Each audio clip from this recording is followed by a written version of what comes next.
Kenyan innovators have taken competition to their doorstep, offering discounts to riders and clients while advancing cooperative driver rewards and commissions. The reality is commissions and driver take-homes are a real challenge, as recently witnessed in the behavior of drivers asking riders to go offline, potentially posing danger to the clients. Also, some go to the extent of demanding additional fares than quoted on the applications for the trips. These challenges inspired Ndai Africa founder Ahmedi Mwangi to develop a model that allows drivers to pay for the taxis while they drive and make a living.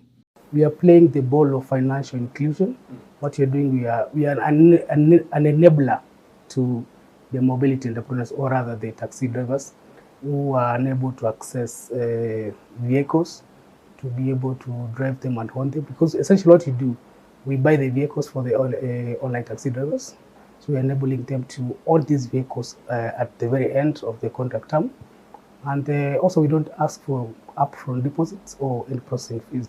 But you see what used to happen, or what happens basically, is the driver never owns the vehicle. So what we do is we tell the driver, now, we are going to help you own a vehicle. Whatever the amount you're paying your partner, come to Ndai, you pay the same amount, and at the end of the day, at the end of the 3 to 4 years, this vehicle is going to be yours. One such driver who's benefited off this lease-to-own model is Leonard Kigo, who has plied this trade since 2020 at Ndai Africa's inception.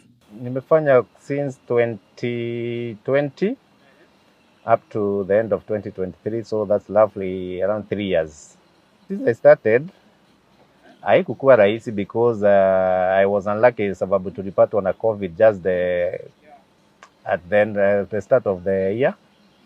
But tumepambana tu, though it has not been easy, lakini tumeendelea tu vizuri. And kuliko kushinda una drive magari za watu and then disappointment za kukuitisha gari every other time. So at least here you are comfortable, you get to be your own boss. With the reality of a tough business environment, financial institutions have been reporting an increase in repossession of taxis and other commercial vehicles. So we sought to understand the mitigation plan for the high exposure to default by drivers Ndai Africa puts itself in by this lease-to-own model.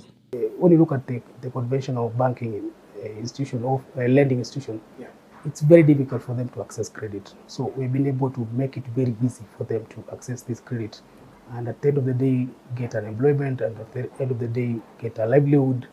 So our impact we are measuring in terms of the jobs we've been able to create, direct jobs, and many indirect jobs, the livelihoods we've been able to support, the families which are able to handle decent livelihoods from this kind of arrangement. I would say the biggest challenge we are facing is the fact that we have a huge wait list of drivers which have been able to vet and qualify. Talking numbers, we have more than 2,200 drivers who are on a waiting list.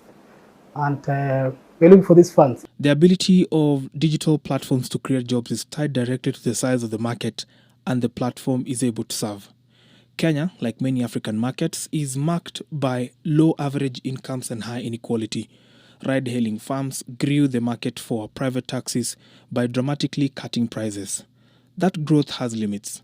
Based on data from Uber and questions we've raised, estimates are that 25% of Nairobians have used a ride-hailing service and only 11% do so regularly. Ndai Africa hopes to tap into the growing necessity for convenience in transport to scale the markets. And that's our startup of the week.